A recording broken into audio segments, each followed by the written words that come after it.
Hey everyone, this is Justin Eddie again, back with another review, and this time we're doing Run All Night, the new Liam Neeson film that came out earlier this year in March, which unfortunately we didn't get to see it in theaters because that kind of frustrated me. I wish we would have seen it. Me too. Yeah. But pub crawl came up, so we missed it for that. And so, it took this long to watch it. Yeah. Which amazes me it took that long. I know. But anyway, I didn't really hear much about this film when it first came out. I thought it was just going to be, just in your typical Liam Neeson film. And I thought it was going to be action-packed. It is action-packed. I just thought it was just going to be standard action film. Yeah. And I do actually like Liam Neeson as an action star. I do too. Ever since Taken came out, he's done a lot of slew of films that I wanted to check out that I just haven't gotten a chance to, like Unknown, and I've seen Nonstop and all the other ones, but mainly the Taken films. I do like I do get into all his action films. I like everything he does also. The only thing that I kind of get a little bored with is, like we were talking earlier about this, he tends to like to be the martial arts guy in like every film. Where he's pretty much like he's unstoppable. Yeah, where he's like kind of like how they make fun of that in Last Action Hero. Yeah. He barely gets a scratch on him. But what's good about this one I really liked is his vulnerability. He is. And they kind of really don't want to go to the martial art type. No, they make it more like a street fight in a lot of scenes. Fights. I mean, you might probably... which works because this is supposed to be a gritty city type thing, and street fight is actually kind of... It does. Matches that. But anyway, here's how the movie is about. Pretty much, Liam Neeson plays an ex-crime member of Ed Harris's gang, and he's trying to keep his son out of trouble and everything, because his son's played by Joel Kinnaman, who you might remember from RoboCop, the remake. Yeah. And he's going to be Ric Flair in the new Suicide Squad. Right. And so, pretty much, Joel Kinnaman plays a ex-professional boxer who's trained this kid in the film. Yeah, basically what it was, not going in detail, something happens in his career, so he has a normal life as a limo driver. And he trains this one black kid. Yeah. It's basically a program for kids without fathers. Yeah. Role models. It shares a lot of themes with role models and fathers, and the movie does really good with that as well. And so, as the film goes on, there's something that happens that causes Joel Kinnaman to go on the run because something happens with the mob, on the mob's end from Ed Harris. Now, we won't go into detail, but it pretty much shows that Liam Neeson has to protect his son. Well, we've seen in the trailer, so we can talk about this. Basically, what happens is, because I actually seen this in the trailer, that's the reason why I kind of knew what was going to kind of happen. Ed Harris's son is obviously involved with the crime family and gets killed by Liam Neeson, so Ed Harris wants to take his kid. Right. He wants Liam Neeson to feel the same fate he had when he lost his kid. Right. When Liam Neeson killed his kid. So, and then Liam Neeson, like any father, is going to not allow it to happen. Right. And so them two have been best friends, and they did a lot of dirty history together.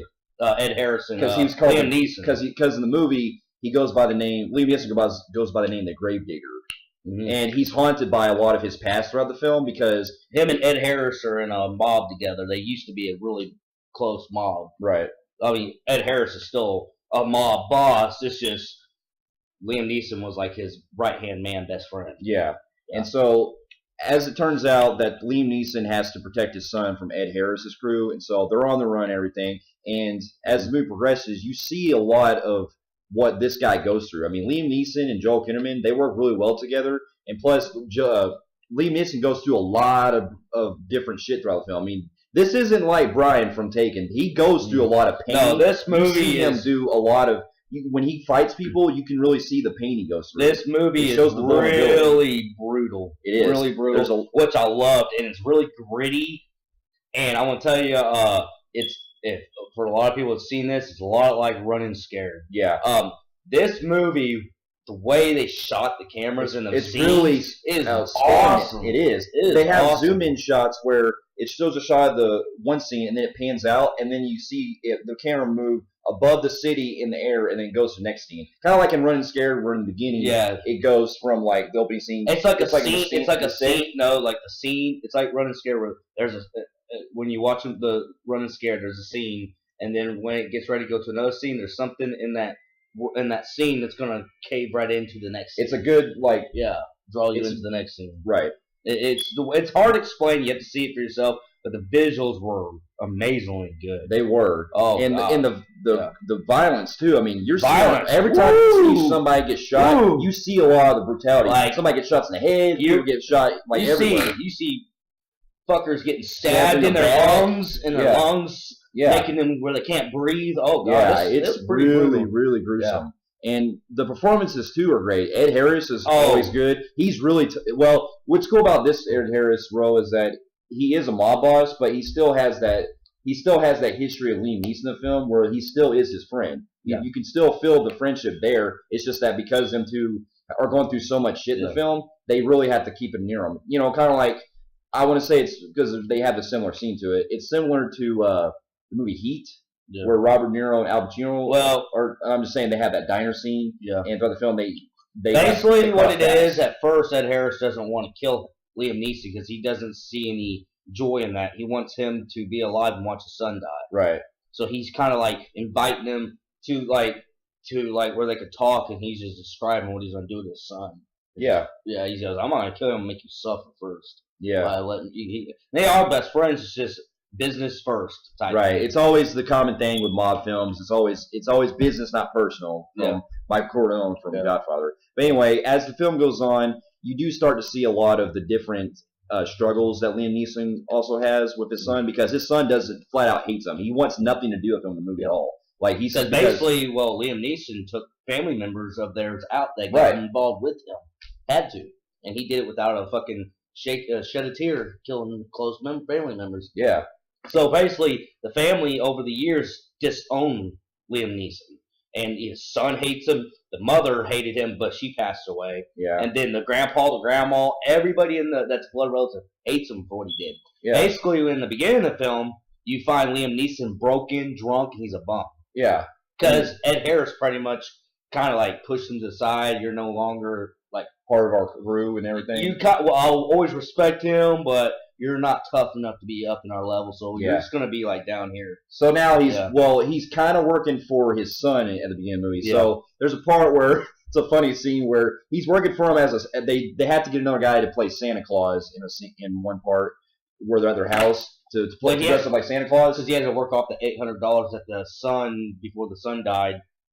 To pay off what he owes for the 800. Yeah. Right, and so there's a funny scene where he has a kid on his lap, and then he's talking to the other guy's wife. He's like, "Harry, you want to sit on my lap?" Yeah, he's like talking shit to the other dude. Oh, yeah, this movie has a lot of doesn't overdo it. It's got little patches in here and there of comedy, and it works really well. It does. Made me giggle, especially as there's parts, you don't want to give that away. It's better when you don't tell them when it's going to come. Let them find out for themselves. Like, oh, God, that was funny. Yeah, but anyway, I really enjoyed the performances a lot in this movie, too. The performances for everybody is an A+. Even Vincent D'Onofrio comes in as the cop who is Liam Neeson's friend. I know. Even low-budget actors were good. Everybody was perfect in this role. And then they add, I'm not going to go into too detail, but they add another character in the film that you do see that this character has a really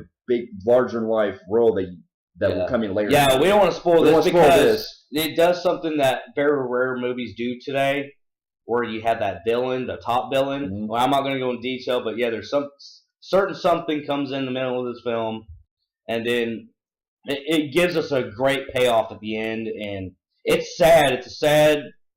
It's a triumphant score it's a triumphant / sadness, but it kind of gives damn, I'm done. It gives it switches gears on us. Yeah, it switches us, but with the score playing, it makes that scene really touching. It gets you in the heart. Yeah, yeah.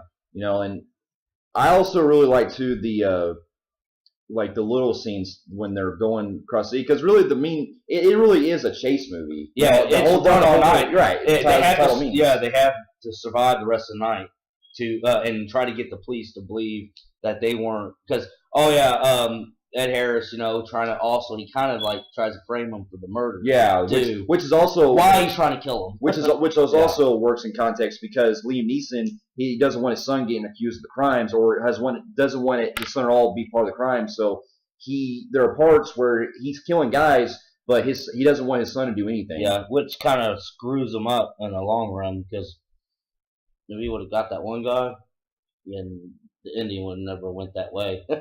Yeah, Which is cool because that works. It still gives us a good payoff. It's a great, But overall, yeah, this is a very great movie, especially coming back from Taken 3 that we had to watch this year. Yeah. This is the better Liam Neeson movie we watched. Yeah, this phenomenal. This movie blew me away. I mean, I can't really think of anything really to gripe about. I mean, I'm gonna say this. There's nothing for me to gripe about. Oh, this movie was phenomenal. I'm gonna buy it on Blu-ray. I can't wait. I will too. This is probably one of Liam Neeson's probably top performances of his career, in my opinion. Yeah, even as an action film, it still is a really well-directed, well-acted, well-written story. And the score is good. The visual's good. Everything. Everybody who acted, even extras, were good. Everything was perfect. Yeah. You know, there's no such thing as 100%. No. Movie. It is definitely up there as one of my favorite movies of the year. It is going to be up there. It's going to be my top 2, top 3. Yeah, so I'm going to probably give this movie about probably a 9.5 out of 10. I'm going to very little flaws because it's really, I mean, if you want a hard R balls to the wall action film that you haven't seen in a while, this is the movie for you. Definitely, it does deserve its hard R because you even get to see characters smoke in the film too, with like smoking cigarettes, but you don't see that too much nowadays. You know, I like that you see a lot of drugs. You see a lot of everything in there. But I'm gonna go ahead and I want to give it higher, but I'm gonna give it a 9.5 out of 10. Yeah. It's 95% for me. It is for me as well. It's almost straight up perfect film. It's one of the best movies of the year. Me by too. Far, almost. Always. Definitely. But yeah, that's really all we got. I mean, go check it out. Watch it on Blu-ray. Own it if you get a chance to. It's definitely a really damn good action film and a great thriller. I'd spend $30 for this movie. Yeah, I especially want to have the extra features on Blu-ray. I would do it. I would spend that money on it. But yeah, we'll be back in our next review here coming up soon, and hope everyone enjoys Run All Night. See ya.